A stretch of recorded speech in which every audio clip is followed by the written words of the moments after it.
আরেকটি প্রশ্ন এসেছে, মৃত ব্যক্তির ছবি ঘরে রাখা যাবে কি? জবাব, মৃত ব্যক্তির ছবি কেন ঘরে রাখবেন? মৃত ব্যক্তির ছবি ঘরে যদি অ্যালবামে রাখেন সেটি আলাদা জিনিস, এরপরও স্মৃতির জন্য ধরে রাখা যাবে কি না নিয়ে কথা রয়েছে। বিজ্ঞ আলিমগণ নিষেধ করেছেন, কারণ এটা অনেক সময় মানুষকে ভাবিয়ে তোলে, মানুষকে ব্যথিত করে, তাই এগুলি ধরে রাখা ঠিক নয়।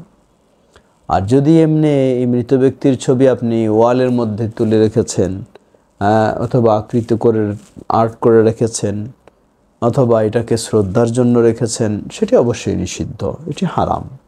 এ ঘরে রহমতের ফেরেশতা প্রবেশ করবে না। আল্লাহ রাসূল সাল্লাল্লাহু আলাইহি ওয়াসাল্লাম বলেন, লা তাদখুলুল মালাইকাতু বাইতান ফীহি কালবুন ওয়া সূরা। এমন ঘরে ফেরেশতা প্রবেশ করেন না রহমতের যেখানে কুকুর রয়েছে, অথবা যেখানে রয়েছে এই ধরনের ছবি, মূর্তি, প্রতিকৃতি, মোরাল, সেখানে প্রবেশ করে না। অতএব এটি কখনোই জায়েজ হবে না। আল্লাহু তাআলা আ'লাম।